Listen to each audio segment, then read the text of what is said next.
Cinema জগতে আসা মানেই খারাপ কিছু না। আমি এতটুকু নিজের জন্য বলতে পারি যে লাইফে যাই হয়ে যাক না কেন আমি কখনো নামাজ বাদ দিব না। টুনটুনি, একটা ব্যাপার আমরা লক্ষ্য করছি, পডকাস্টে বসার আগেও আমরা দেখেছি যে নামাজ পড়েছেন এবং আমরা যতটুকু জানি ব্যক্তিগত জীবনে একজন ধার্মিক মানুষ, পাশাপাশি আবার শালীন সিনেমায় আসছেন। এই দুটো ব্যাপার আসলে সিনেমা জগতে আসা মানেই খারাপ কিছু না আমার কাছে মনে হয়। কারণ কেউ যদি চায় নিজেকে ঠিকঠাক রেখে সম্মানের জায়গাটায় রেখে যদি সিনেমা করতে, তাহলে তার দ্বারা সম্ভব। অ্যান্ড আমার যেহেতু স্কোপ আছে, আপনি জানেন না জানি না, মিডিয়ার মানে বেশিরভাগ 90% মানুষ আমাকে নিজের মায়ের মতো করে দেখে, সবাই আমাকে নিজের সন্তানের মতো করে দেখে। লাইক অলওয়েজ আমাকে মা মা বলে। নিজের সন্তান হলে মানুষ যেভাবে ট্রিট করতো সেভাবে একদম সম্মানের সাথে ট্রিট করে। সো আর যেহেতু আমার সাথে আমার পাপা মামা আছে, আমি লাইক আরেকটা জিনিস শেয়ার করি। আমি ক্লাস 1 থেকেই সবসময় মামুনি আমাকে স্কুলে দিয়ে আসে আর পাপা আমাকে স্কুল থেকে নিতে আসে। মানে আমি একা কখনো স্কুলের গেটের বাইরেও বের হইনি, আর একা কখনো লিফটের সামনেও যাইনি, সবসময় পাপা মামার সাথেই থাকি। সো যেহেতু আমার সুন্দরভাবে নিজের ক্যারিয়ার গড়ার সুযোগ আছে, আর যেহেতু আমি দেখেছি যে আর্টিস্টদেরকে মানুষ কীভাবে সম্মান দেয়, আমার সেই সম্মানটা খুব ভালো লাগে। তাই সেই জায়গা থেকে আসলে এখানে কাজ করার ইচ্ছা। ইবাদত করা প্রত্যেকটা মানুষেরই উচিত।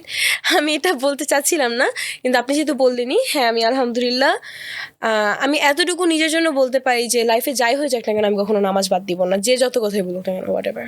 বাহ, স্টার কিড যারা, তাদের উপর সবসময় একটা অদৃশ্য চাপ থাকে। তুমি বাবার পথ ধরে অভিনয় আসতে চাও, তো সেক্ষেত্রে তুমি কি স্টার কিড হিসেবে কোনো প্রেশার ফিল করো? না, কখনোই না। অনেক আনন্দের এবং অনেক উপভোগ করি আমি।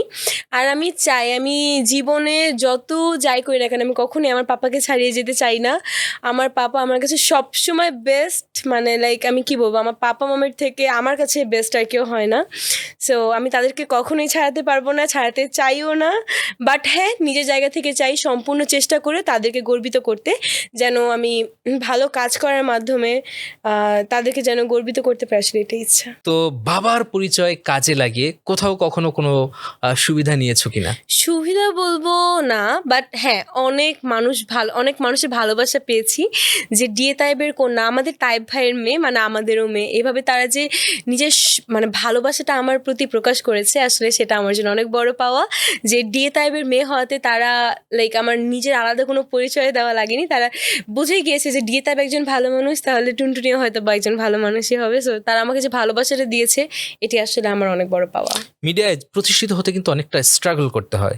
যেমন তোমার বাবার কথা যদি বলি, এ পর্যন্ত আসতে কিন্তু তার অনেকটা পরিশ্রম করতে হয়েছে। সেখানে তুমি একদম মানে সবকিছু একদম পেয়ে গেছো। আলহামদুলিল্লাহ, এটা আমার পাপা মামের জন্য, যেহেতু তারা সবসময় পাশে ছিল এবং আমি কখনোই তাদেরকে ছাড়া একা কোথাও যাই না, অ্যান্ড কোথাও যাবো না লাইফে। অ্যান্ড আমি আরেকটা কথা বলতে চাই যে আফটার 20 years or 30 years আমি এরকম বাচ্চাই থাকবো তাদের চোখে। অ্যান্ড আমি কখনো বড় হইতেও চাই না, আমি অলওয়েজ বেবি নেস্টে রাখতে চাই নিজের মতো।